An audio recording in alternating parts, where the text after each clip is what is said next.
მოგესალმებით ჩვენო მსმენელებო და დღეს ჩავწერთ ასეთ პოდკასტს, სადაც რაღაც განსხვავებულ და ალბათ საჭირო თემებზე ვისაუბრებთ. მე ვარ ლუკა და არის ჩემს გვერდით პიროვნება, რომელიც გაგეცნობათ ახლა. მე ვარ კვირიკე. გვარი როგორც არ არის საჭირო. როგორც კი, გვარს თუ საჭირო იქნება დაინახავთ წერილობით. დიახ. ესე იგი, ფიქრობდი ბევრს რაზე გვესაუბრა და მე ასეთ კითხვას დავსვამ, რომ ალბათ საჭირო კითხვაცაა სხვადასხვა დროს რომ დასვა ხოლმე და ალბათ თუ განსაკუთრებით 3 საათიან ლექციის მერე უნდა დასვა ეს კითხვა. და ეს კითხვა არის კვირიკე, რა არის შენი აზრით ადამიანი? როგორ განმარტავდი ადამიანს? ადამიანი. თვითონ სიტყვის გამარტებას რომ ეხლა ხوار დავიწყებ ახლა მე ის ლინგვისტივით, ადამიანი არის ღვთის ქმნილება. და მოაზროვნე ქმნილება, რომელიც დგას ცხოველზე მაღლა. და რომელსაც აქვს პოტენციალი რომ გახდეს მიაღწიოს სრულყოფილებას. ის ვერასდროს ვერ მიაღწევს სრულყოფილებას, მაგრამ აქვს პოტენციალი რომ გახდეს. თავისით ვერ მიაღწევს სრულყოფილებას, თორე კი, აქვს პოტენციალი და ერთი კითხვა გამიშნა შენ ასე თქვი რომ ესე იგი ცხოველზე მაღალიო, ხო? იბოდნე. და თვითონ ადამიანი არაა ცხოველი? თვითონ ადამიანი არაა ცხოველი. და როგორ განმარტავდი მაგას? ადამიანის შემადგენელი ნაწილები არის სხეული, ვინც ყველამ კარგად ვიცით ჩვენი ასე თუ ისე. ვიცით, იმიტომ რომ ჩვენ გვაქვს და გვაქვს სამშვინელი აქვს ცხოველებსაც. სამშვინელი არის რასაც ეძახიან აი მის გრძნობებს, აი იმ რაღაცებს, რაც აი დედობრივი ინსტინქტები და აი ეგეთი რაღაცები, რაც ცხოველებში ხედავენ და აი ნახეთ ცხოველები ჩვენზე როგორი ისინი არიან, ცხოველები როგორი მაშვებიან, როგორი ქცევიან. ეს ყველაფერი არის სამშვინელის ნაწილი. სამშვინელი არის ერთ-ერთი განყოფილება, ასე ვთქვათ, გონება და ტვინისავით განსხვავება არა, სხეულსა და სამშვინელს და ცხოველებიდან განსხვავებით ჩვენ გვაქვს სული. ცხოველებს არ აქვთ სული. მათი ისინი მოკვდავები არიან, ჩვენი სული უკვდავია. კი. ჩვენი სხეული და სამშვინელი მოკვდავია, მაგრამ სული უკვდავი არის. სრულიად გეთანხმებით, თუმცა შემიძლია ეტიმოლოგიურად ჩაგჭრა ახლა და ერთი ასეთი რაღაც შემოგთავაზო. რას იტყვი თუ გეტყვი რომ ცხოველი ნიშნავს ცოცხალს? თუ შეიძლება ჯერ ეტიმოლოგიური მნიშვნელობის გამარტება ამახსენეთ. ეტიმოლოგია არის სიტყვების, ასე რომ ვთქვათ, საიდან წამოვიდა სიტყვები, როგორ განვითარდა და გასანიშნავდა და მსგავსი. შესაბამისად ეტიმოლოგიურად შეიძლება რომ ცხოველი იყოს რეალურად ცოცხალი. ცხოველი, კი ბატონო, ხო, არის ფერგან რომ ცხოველს ხმარობდნენ როგორც ცოცხალის იმას, ცოცხალას მნიშვნელობით. მაგრამ ეგ რატო ნიშნავს იმას? ეტიმოლოგიურად რატო ჩაივჭრები მაგაში? იმიტომ რომ ცოცხალი არ მithქოს რომ არაცოცხალი არსებაა, მაგრამ უფრო უკვდავი არ არის. ეტიმოლოგიურად იმიტომ ჩაიჭრები რომ ასეთ რამეს გთავაზობ რომ ეტიმოლოგიაში უფრო წინ იყო მნიშვნელობა ცხოველისა როგორც ცოცხალის მხრივ. ანუ ცხოველი როგორც მნიშვნელობით ცოცხალი. ეტიმოლოგიურად უფრო ადრეული მნიშვნელობაა ვიდრე თანამედროვე დღევანდელი ის, რასაც ჩვენ ვიყენებთ. მაგიტომაც ვთქვი.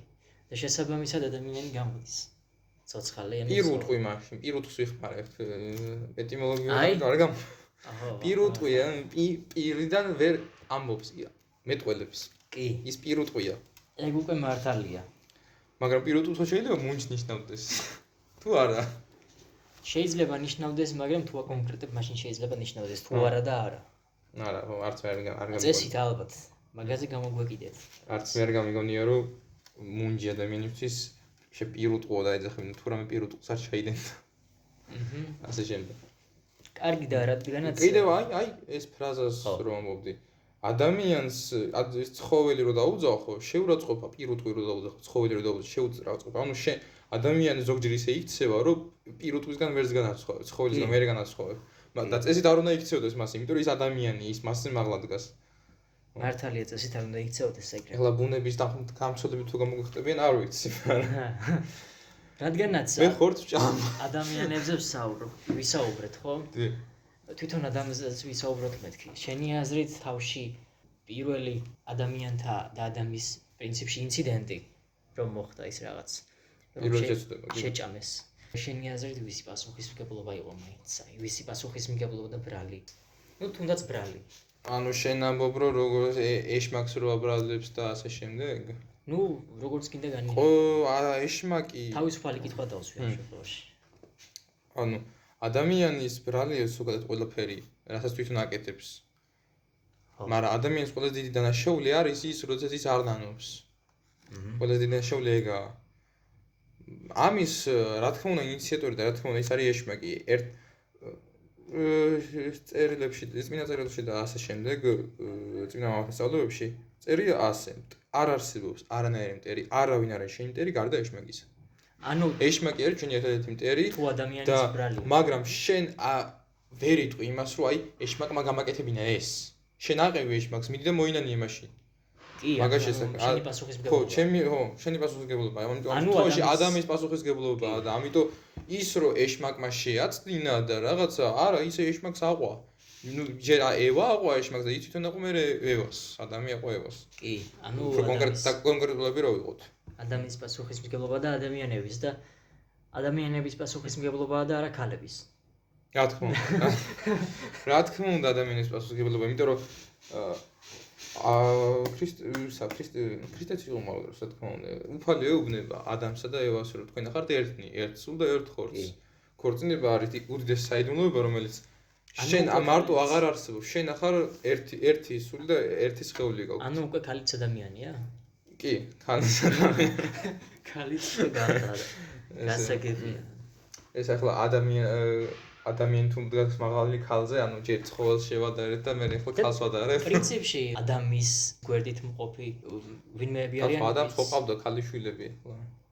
ხო, მაგრამ ჩვენ ადამიანს გავართ მაგის თქმა უნდა. ისინი ევას გავართ. შეიძლება. ხაზი საერთოდ არ იყო საჭირო ადამიანს არ მოწყენო და აგე საქმეც მაგას შენახე. ადამიან არ მოიწნა ქალი მაგისთვის გაჩნდა რომ აშეულია კაცი მარტო ყოფდა აშეულია ის მას უნდა საყვარელი ადამიანი რომელიც ეყოლებოდა მის გვერდში. რომელიც ყველა დიდი მამაკაცი უკან ქალიო. რომ ამბობენ მარტო ხელა კაცებს რანერა დაუხსნი მაგას. რანერა მარტო ხელა კაცებს მათი მოთხოვნილებაა ეს რომ ყავდეთ მეწყვილე. ეს ჩვენში ყველა ადამიანში დევს ეს რომ ყავდეს მეწყვილე ცხოვრებამდე. ну თუ არ გადაწყვეტს რომ წავიდეს მონასტერში. ამიტომაც უნდა ყავდეთ მეწყვილე თუ არ გადაწყვეტეთ რომ უნდა წახვიდეთ მონასტერში და უნდა გააჩინოთ ბევრი შვილი. და ერთს დავამატებ აქ და პრინციპში შემდეგ თემაზე გადავიდეთ. ჩემი აზრით მხოლოდ შენს რასის და ეთნიკის ჯგუფში უნდა დაქორწინდე და გამრავლდე. რა თქმა უნდა. და არა სხვაგან. ანუ მაგალითად ზანგთან არა, თეთრი. ხომეთან არც აზილთან. და არც არა, გეხვეწეთით არაფერთან არა.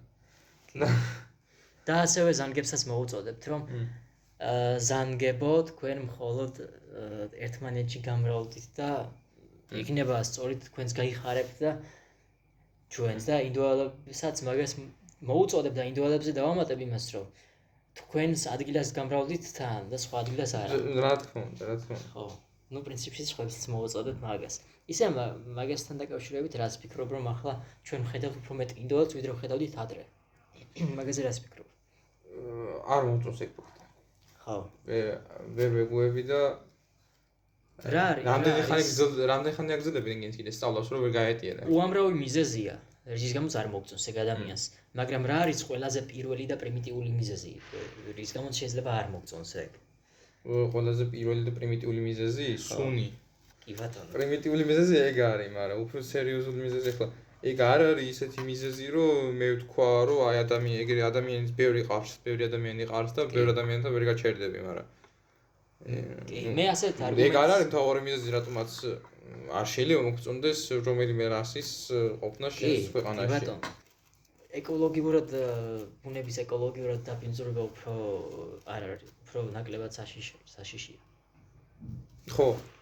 ბუნების ეკოლოგიურად დაბინძურება ხა ეგ არის ძალიან გაპიარებული და შემოგოდებული თემა. კი. რაცაც მაშვებიან რომ ვითომ გაუხსნილა ჩემ ბუნებას ამ დროს თვითონ აკეთებენ ფულს მაგითი მაგრამ deep state ხო მე მაგეთ ტერმინოლოგიაში არ ვერგოი მაგრამ უბრალოდ ამით ძალიან ბევრი შულს ფულს ის რა ქვია იგი ჯერ იყო და ხეები არ გაჩეხოთო და ახლა ხეები მაგის წინ იყო რომ ხეები თუნდაც ჩაინაცვლებინათ ხის გაკეთებული იმით რომ ჩაინაცვლებინათ პლასმასის ისინი რომ პლასმასის დამიძვრება ყოფილიყო და როდის რომ რა მოუნდებათ იმას აკეთებენ რა ეგეც ის რო არის ეგ საქართველოში შემოსული ინიციატივა იყო? არა, ზოგადად სოფლიოში ინიციატივაა, მაგრამ ქართველებიც ძალიან ბრმად იმაშვებიან ამას. საქართველოში ჯერ არ მინახავს არც ადრო, ეხლა გარემოსებული ისე დაბინძურებულია ყველაფერი, მაგრამ ეხლა რო თქვა რომ ეს გარემოს დაბინძურება ჩვენი უმთავრესი პრობლემა არის თქო, მოვიტყვევი. მე არ ვფიქრობ მასე რომ გარემოს დაბინძურება უმთავრესი პრობლემა, იმიტომ რომ მაგას დიდი პრობლემებიც არსებობს. მაგრამ ის რო ეხლა ნაგავი დაყარო ყოველ წელს ეგ არის მეტყველებს შენს უზნეობაზე და რო ყარდი აქეთ კიდე მაგაზეც ეგეც მეტყველებს შენს უზნეობაზე და თუ არ გადის რა რა ეგ შენი აზრით როგორი სახის პრობლემაა ეს უფრო დავაზუსტოთ ახლა სუნს დაატარებ ხო როგორი სახის პრობლემაა ეს ინდოელების შემთხვევაში ვიძახით თუ ზოგადად კი ინდოელების შემთხვევაში ეგ ისეთი სახის პრობლემაა რომ არ გადის თუ უბრალოდ ჰიგიენაა ჰიგიენური პრობლემაა წესით და რიგით მაგრამ როდესაც შენი გენში მოყვება ეს ყველაფერი და გადასული ხარ იმაში რომ რა ქვია იმას მოგოიშ მამაპაპის დროის მერე არ დაგიბანია საერთოდ და ეს არც შენს გარშემო არავინ არ იმას და ასე რომ გზნედ რო გაგუესჩიო ეგ ზნეობრივი პრობლემა არის ანუ შენ ისე კარგად არ ახარ გამითხარებული რომ იმას ქნა რა ქვია დაიბანო ყოველ წამს და არ ყარდი აქეთ იქით რა ანუ შენ არ აგაგ მაგდენი ზნეობა არ არის აუცილებელი რომ მაინც და მაინც დიდარი ოჯახის წევრი იყო ინდოეთი იყო კი ღარიბები არიან და სადაც ცხოვრობენ ხალხი მაგრამ ელემენტარული ის რომ შენ დადიხარ სადღაც უნივერსიტეტში და დადიხარ იქ მუშაობ იმაში რა ქვია იმას ხუთარზე როზიან მაგალ და და ჩამოხვედი აქ ევროპაში ეს ვიდეოში ვაჩვენებდი ამას მაგრამ ბრწყალებს ვაჩვენებ ევროპაში ჩამოხვედი და ემაშვები აქ რა ქვია მაგარ ქვეყანაში გონია თავი ის შესაძლებელად უნდა მოიქცა შესაძლებელად სადაც მიდიხარ იქაური ხუდი უნდა დაიხურო ასე მოგე რა ება ერთი ჩახვიდე ინდოეთში მაგრამ ინდოეთში არ აქვს ეგ რას ნიშნავს იქაური ხუდი ინდოეთში რომ ჩახვიდე მაშინ რაო ინდოეთში რომ ჩახვიდე იმად წესებს უნდა დაემორჩილო იქ იქაური წესები კანონები რაც ეკნება წესებზე და ინდოელებზე რომ ლაპარაკობთ ერთ ასეთ ალტერნატივას ჰიპოთეტურ ალტერნატივას გთავაზობ. წარმოიდგინე რომ ინდოელებს კულტურულად თავიანთ წესებში რომ ჩაუდო ის რომ ჰიგიენურად მოიქცნენ. ეს რომ კულტურაში ქონდათ ეგ? არა, ანუ კი ქონდათ, მაგრამ მე რაღაც კულტურაში შესვლა ქონდათ რომ დიდხანს რომ არ ბანაობო, კარგია რაღაც რელიგიური რაღაც. ხო, ეგ მე უფრო მაგას ის დამპალი ბრიტანელი კოლონიზატორების იმას ვაბრალებ პიარს. ვიდრე ამე თვითონ იმას მოგონებას პროპაგანდის ვარიანტია? უფრო პროპაგანდის ვარიანტია, ჩემი აზრით დეგრადირებული ყოლოდათ.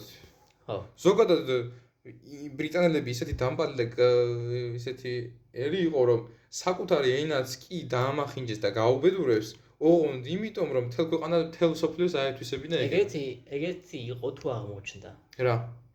ბრიტანელები ეგეთი იყვნენ თუ აღმოჩნდნენ? ეგეთი არ მახსოვს რო ყოფილიყვნენ. მაგრამ რეალური ბრიტანელები ახლა ბრიტანელებს შეძახით ჩვენ ანგლოსაქსები ბარბაროსები იყვნენ. სუძველი ბრიტები რომაელები რო ბრიტებს ეძახდნენ. ეგ სულ სხვა არია და სულ სხვა იმაში. ანგლოსაქსები ბარბაროსებისგან რა მოსნო მოელოდე სხვას. კი, მართლა. წარსულში რომ ასეთი ხარ და ბრიტები არ ვიცი, ბრიტები არ გამომიკლებია როგორი ერი იყო. რომის პერიოდში, ამიტომ ზუსტად ვერ ვიტყვი. რისით მომინდოდა ამ ინდოელებს რომ ჩაუდო ეს წესში ეს კულტურა ბანაობის. რამ შენი აზრით, აი დაახლოებით რომ იანგარიჩო, რამდენი წელიწადი დასჭირდებათ რომ ეს გენეტიკაში შემუშავდეს რომ მერე გასუფთავდნენ? 500-600 წელიწადი? რა ვიცი, რამდენი ხანი დაჭირდა იმას რომ საფრანგეთი მიჩეოდა ბანაობას? აი რამდენი ხანი დაჭირდა? ერთი რევოლუცია ალბათ, რა ვიცი. არა, ერთ რევოლუციას ვერ წელი დაჭირდა. საფრანგეთის მასე იყო, საფრანგეთის მასე დაბინძურებული საშინელები იყვნენ, სუნამ მაგიტო მოიგონეს რომ მაგრამ ფრანგების განსხვავება ეგ არის რომ მაგათ ხვდებოდნენ რომ ყარდნენ და სუნამ მოიგონეს რომ თავიანთი ის დაეხმარა. ესენი არა, იდენ. ამათ რაღაც სანელებლები აქვს და ესენი აქვს, ხო? ესენიც რაღაცას ხვდებიან, მაგრამ არა დარდებთ. მოდა. ამით ხან საფრანგეთს დაჭირდა, ალბათ მაგათაც მაგდენი ხანი დაჭირდა. იცი რა არის, ანუ ინდოელებთან სხვანაირი მოდის.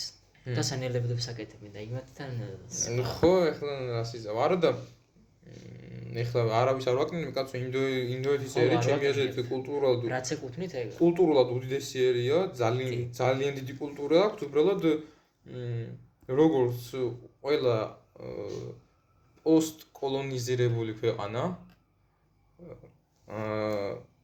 გადიან ისეთ პერიოდს, რომ აქვთ კრიზისი.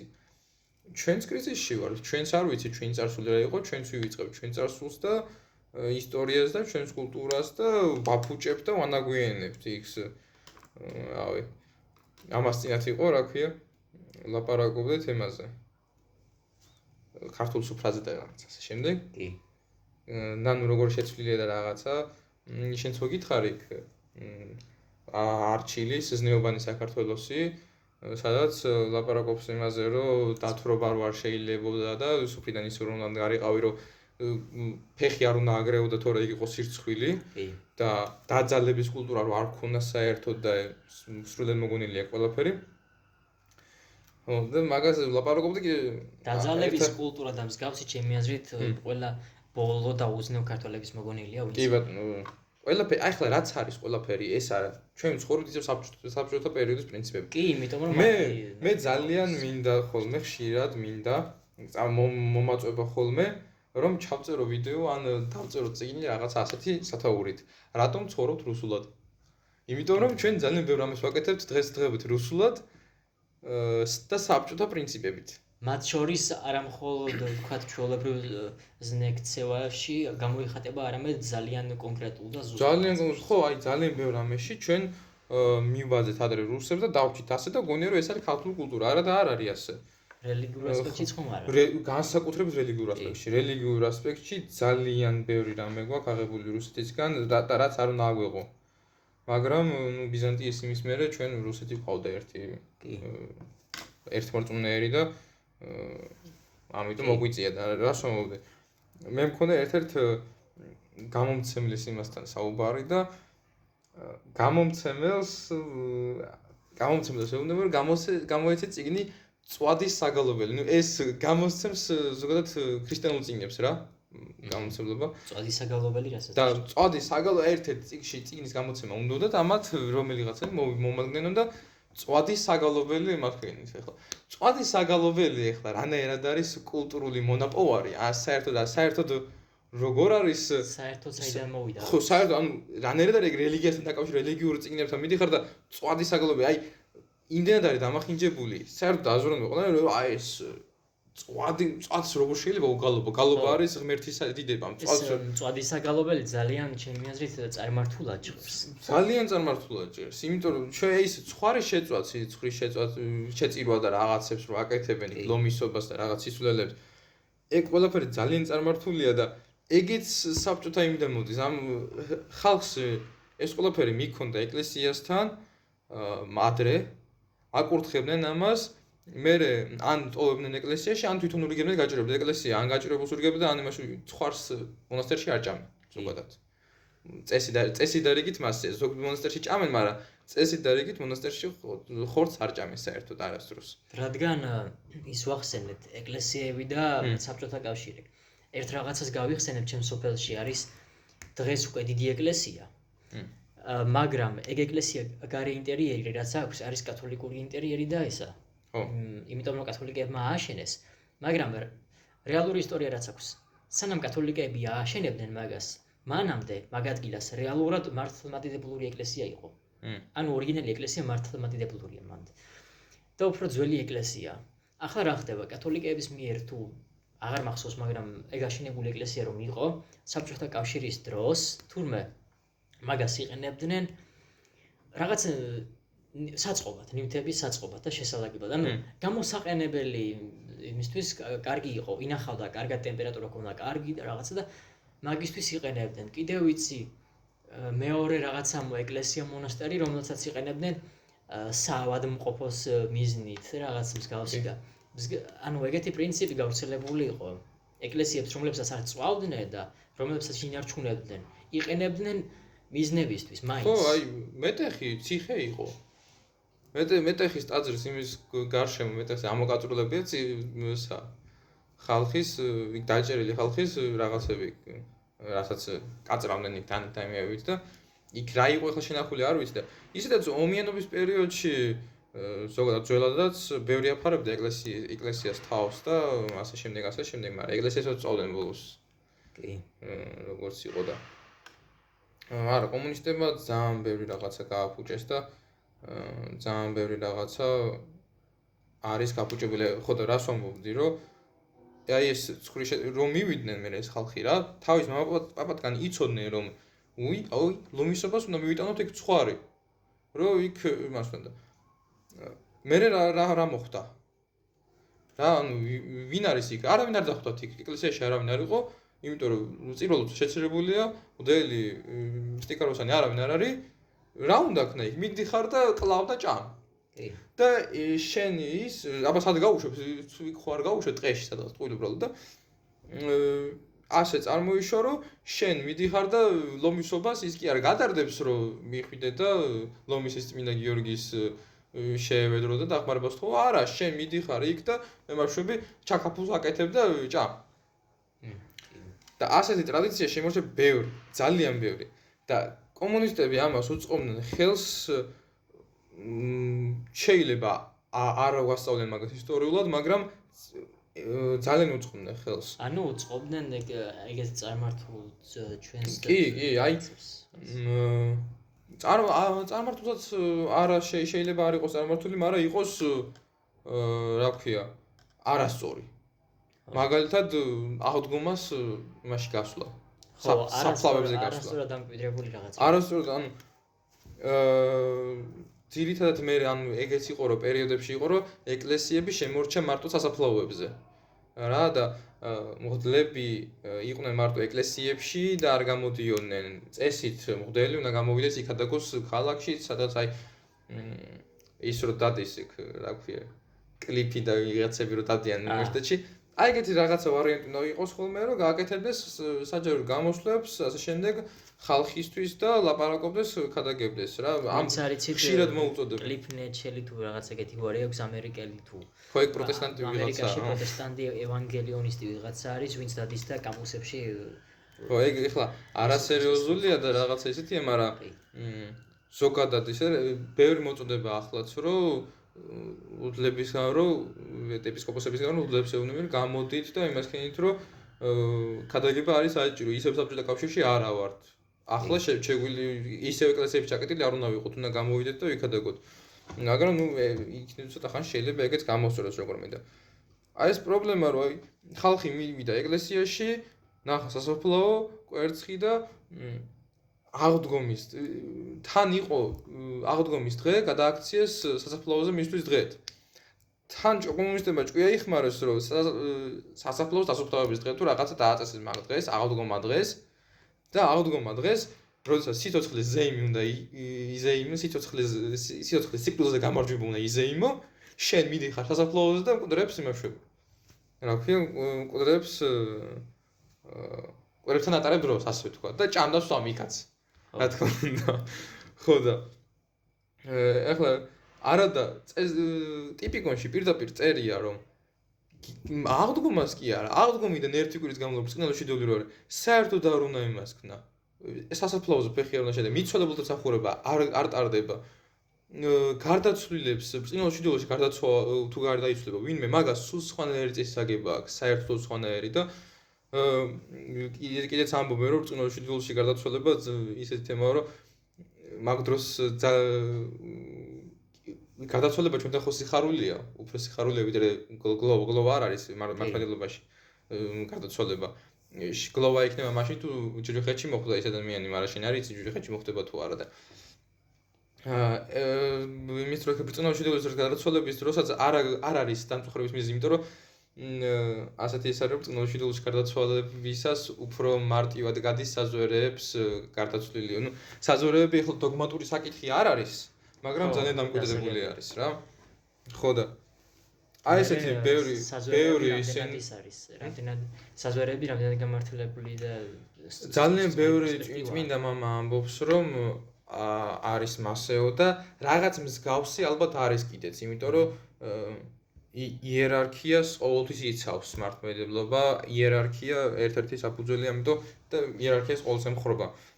ხო და რაც ვიცით ისტორიები ძალიან ბევრი განსხვავებულა, ძალიან ბევრი სხვადასხვანაირი, ისე გვაქვს აი იმ კუдрების გამო მოbrunებული, გადაცვლების გამო მოbrunებული ადამიანები და როგორ აღწერდნენ იქაურობას და როგორი იყო იქაურობა და შეიძლება ყველასთვის განსხვავებული გამოცდილება, ან არ ვიცი ზუსტად, ვერ ვიტყვით. ზოგი წმინდანები ვინც არიან, ისევ მოდიან და ისევ ეხმარებიან ხალხს. წმინდა გიორგი გინდა, წმინდა სპირიდონი გინდა, ასე შემდეგ, ძალიან ბევრი. ისევ ეხმარებიან ხალხს და ამიტომ ზუსტად ვერავინ ვერ იტყვის. უბრალოდ ეს საზვერეები არის, ასე ვთქვათ, კარგი მაგალითი, რო ვთქვა, მაგალითი. დოგმატური საკითხი არ არსებობს ამას. დოგმატური საკითხი არ ჩამოყალიბებულა ამაზე და უბრალოდ ეს არის უფრო გავრცელებული და ესეთი მარტივი ასახსნელად მარტივი და მეც სავარაუდო რაღაცა ხო, აი ეგეთი რაღაცა არის რა. გასაგებია. ხო და აი ესე დამახინჯდა ჩვენი რელიგიური კიდე ძალიან ბევრი რაღაცაა დამახინჯებული რელიგიაშიც და რელიგიიდან გამომდინარეობდა მე ჩვენი ზნეობაც, ქართული ზნეობა ყოველთვის ემყარებოდა რელიგიას, მართლმადიდებლობას და რელიგია თუ ერთხელ შეირყა და ერთხელ არასწორად რაღაცა შეურია, ზნეობაზეც ეტყობა ეს ძალიან ბევრ ამას და დაეტყო კიდეც ქართულ ხალხს აი ეს გამოთქმები, რომ აი თუ არ დაგილევია და დალევა არ იცის და ან კიდე აი გაპოპულარება რომ კაცს შეუძლია ბევრ ქალთან დაწვეს და ქალს არ შეუძლია ეს და ეს არის სუფთა ეს ამბობს მამა თეოდორი გიგნაძე ამბობს ალბათ ყველა ბევრმა იცის ეგ ამბობს რომ ეგ არის სუფთა ათეისტის გამონათქვა მართლა ათეისტის გამონათქვა იმიტომ რომ ქრისტიანს არ შეუძლია ეგ თქვას არ შეიძლება ეგ თქვა რომ ისი რა ქალს არ აქვს უფლება რომ სხვებთან იყოს მაგრამ კაცს აქვს უფლება რომ სხვა ქალთან იყოს ქორწინებამდე რა პრობლემაა ეგ და საერთოდაც თუ ქალს ან კაცს ის ქონდა, რა ქვია, ქორწინებამდე კავშირი ქონდა, მაგას ჯვარსაც ვერ დაწერს მოდელი. საერთოდ არ შეიძლება ჯვრის წერა მაგათი. დღეს ცოტა მარტივად ხდება ძალიან ჯვრის წერები და მახშება და ძალიან რთულია, იმიტომ პატრიარქმა რომ გამოსცა მაშინ საბჭოთა კავშირიდან გამოვიდა საბჭოთა კავშირში ვინც ვერ დაიქორწინა და ისე ცხოვრობდნენ მაგ დროს კი მივიდნენ ეკლესიაში, მაგრამ მაგათვით ჯვარი არ დაუწერიათ. მაგათვით ეგ სულ სხვა რაღაცა იყო. უბრალოდ არ ჩაეთვალათ ეს სიძვათ, რახან კანონი უშლიდათ ხელს და ასე შემდეგ რა, კანონს ვერ შეეწინააღმდეგნენ. იმიტომ რომ მღვდელი არ იყო, ფიზიკურად ვერ დაქორწინდებოდა ხალხი, იმიტომ რომ მღვდელი არ იყო. პატრიარქის დროს, ილია მეორის დროს, როცა ილია მეორე გახდა პატრიარქი და რაღაცა საქართველოში იყო იმდენი მღვდელი, რომ აი სინოდის ამბიონი რო არის, აი იმ ამბიონზე იყო ასე ჩამწკრივ დაეტეოდა. საქართველოში იყო მარტო მაგდენი მღვდელი. მეტი მღვდელი არ იყო. ამიტომ ბევრი ვერ დაქორწინდებოდა რა. ჯვარს ვერ დაიწერდა და მაგათ უბრალოდ არ ჩაეთვალათ ეს სიძვათ. სიძვა არის მომაკვდინებელი ცოდვა ერთ-ერთი და კი. სიძვის მონანიებას უნდა ეპიტიმიები არის სასჯელი აღსასრულებელი ასეთი რაც ისჭირდება ბევრ მომაკვდინებელ ცოდვას რომ შენ აღასრულო რომ მოგეტევოს ეგ შეცდება მოგეტევოს თუ არ ინანე თუ გინდა 3 მაგი და 4 მაგი ეპიტემია დაიდე შანსი არ აქვს რა და სიძვის ეპიტემია არის თითქმის იგივე რაც არის თითქმის კი არა ზუსტად იგივეა რაც არის იმის ეპიტემია რა ქვია მკვლელობის ეპიტემია 50 წელი უზიარებლად ყოფნა, მარხვა, ასე შემდეგ ძალიან რთულია მაგათმე და მაგით ეძახია მომაკვდინებელ ცოდვებს, იმიტომ რომ შეიძლება მაგის გამო დაიღუპო შენ და წახვიდე ჯგუფში. მკვლელობის მოკლის ცოდვასაც და სიძვის ცოდვასაც თავისი დონეები არა აქვს. გულისხმობ რას იცი? შეიძლება რომ კაცი მოკლა, ან თქვათ, ჩაიდინო მართლა ის რაღაც სიძვის დანაშაული ეგ იყოს ცოდვის გამოვლინება. მაგრამ შეიძლება რომ შენ განზრახვა გქონდეს რომ კაცი მოკლა, თქვათ. უბრალოდ ვერ აღასრულო ეგ ცოდვა, რაღაც ხელი შეგიშალოს და განზრახვა ხო ეგეც მაგ ცოდვის იმაში გადი, მკვლელობის განზრახვა თვითონ განზრახვა, მაგრამ მე განხორციელება მომაკვდინებელში გადის, მაგრამ განზრახვა მომაკვდინებელში მე როგორც ვიცი არ გადის რა. განხორციელება არა იქამდე არ არის, მაგრამ ეგეც ცოდვა. ეგეც ცოდვა და ეგეც არასწორი, არ უნდა გქონდეს ეგეთი უბრალოდ მაგ ცოდვას მსგავსი სიმძიმეები და რაღაცები ხო, ანუ ძალიან მძიმე არ არის, ხო მკვლელობა არ ჩაგიდენია, შენს გულში შეიძლება მოკალი და აწამე კიდეც, მაგრამ ხო არ მოგიკლავს მართლა სინამდვილეში, მაგრამ ეს შენში ახლა პრობლემა და შეიძლება მამაო ახლა 50 წლიან უზიარულობას არ დაკადებს მაგაზე, მაგრამ შეიძლება რაღაც ის მოგცეს, რომ ეს კანონი წაიკითხულან ერთი მოდი ერთი ამ კვირას ნუეზიერები და ასე შემდეგ რა. იმიტომ რომ შეიძლება ისეთი ზიზღი გქონდეს და ბოღმა გქონდეს ჩანთქებული, იმიტომ რომ შურის მომაკვდინებელი ცოდვაა. კი. და ასე შემდეგ ძალიან ბევრი რაღაცა მომაკვდინებელი ცოდვა არის და ხო. კიდევ რა ქვია იმას ნაყროვანება და ეგეთი. ხო, ორი სახის ცოდვები არსებობს. ერთი არის რომ აი შენ გაქვს გადაწყვეტილი შენ ძალიან მარტივია მაგათი არ გაჩარჩედნენ რა. იტყვი რომ ქრისტიანი მაგას ძალიან რთულია რომ ქრისტიანი მაგ ჩაიდინოს ქურდობა, ყაჩაღობა, მკვლელობა, გაუპატიურება, ასე შემდეგ. აი ეს ყველაფერი რაც ასე თქვა საქმისებრი და ესეთია არის ქრისტიანისთვის რთულად გასაკეთებელი, იმიტომ რომ თუ ქრისტიანი ხარ, ქრისტიანულ ცხოვრობ, ეს ძალიან მარტივად ხვდები, რომ ეს არასწორია და ამას არავის არ გაკეთებს. სიგარეტს არ მოწევ, არასდროს არ იმას ეწევ. აი ეგეთი რაღაცები ცოდვები ძალიან მარტივად გადაწყვეტე, რომ ამას არ გავაკეთებ მე. კი, ანუ ქრისტიანულ მორალის ფარგლებში ძალიან რთულია პრინციპულად რომ ეგეთი რამე გააკეთო. მაგრამ არის მეორე სახის ცოდვები.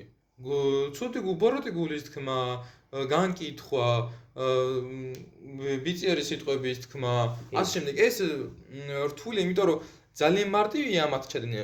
ყაჩაღობის და იმის კლოდების ჩადენას მთელი გამბედაობა და ისინი უნდა რომ ჩაიდნენ და ამათ ჩადენა ძალიან მარტივია და შეიძლება რაღაც ჩადენის დროს ვერც გააცნობიერო რომ შენ ცოტა შადი ხარ და არასწორს აკეთებ რაღაცას და კი. იმაზე მიხვდება თვითონ ადამიანს ბევრი ადამიანი ხვდება რომ მკვლელობა ჩაიდინეს და ვაიმე ეს რა ჩავიდინე და რა გავაკეთე და რო არ შეიძლება. კი, გასაგებია. ერთ თემასაც გავხსნი და პრინციპში ეგ თემა მე მომამთავრო და მაგითი დავასრულოთ. შენ ახსენე იერარქია და იერარქია კი მნიშვნელოვანია თავისთავად მართლმადიდებლურ რელიგიაში.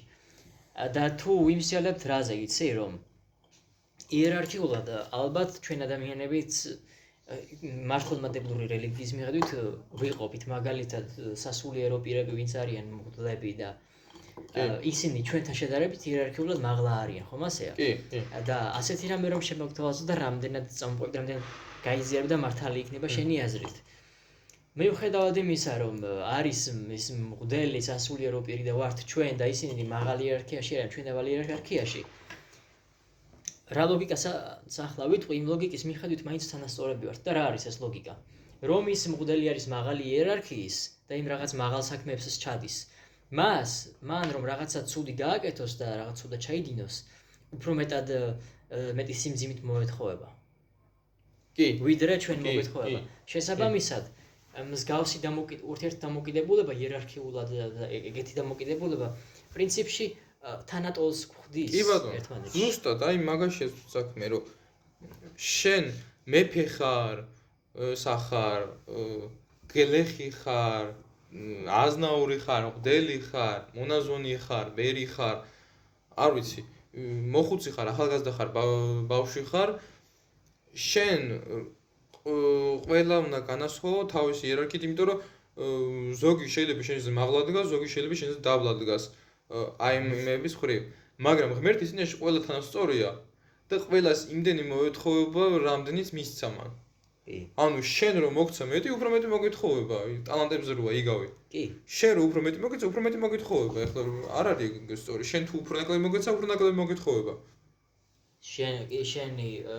შენზე მოცემული ნიჭის და ყველაფერით მოგეთხოვება ყველაფერი და განისჭები და ასე შემდეგ. რომ მიაღწიო შენს, აი ვერ მიაღწევ, მაგრამ ღვთის ძალით მიაღწევა რომ ამბობდით რომ ადამიანი რა არის ადამიანი შეუძლია სრულყოფილად მიიღწევა შემდეგ გინდოდეს რომ სრულყოფილად მიხვიდე და შემდეგ გინდოდეს ღმერთთან ყოფნა იმიტომ რომ ღმერთის გარეშე სრულყოფილება შეუძლებელია კი განღმრთობა ეს არის ღმერთთან ერთობაში ყოფნა და ეს არის მართლმადიდებლური ეკლესიის მთავარი სწავლება და რასაც მართლმადიდებლობა გასწავლის საინას სად გადავედით ისე კარგი თუ კიდევ გინდა რამის თქვა ან ბოლოს სიტყვის დატოვება თუ არა გადავასრულოთ რავი რა არა ბოლოს სიტყვის დატოვება გასაგებია მაშინ არ მინდა შენ დატოვე თუ რამე დავუმატებ მეც არ დავტოვებ მოდი ბოლოს სიტყვას და აქ დავასრულოთ იმედია ის სიამოვნე თუ არ ვიცი სიამოვნებას დავარქვათ მაგას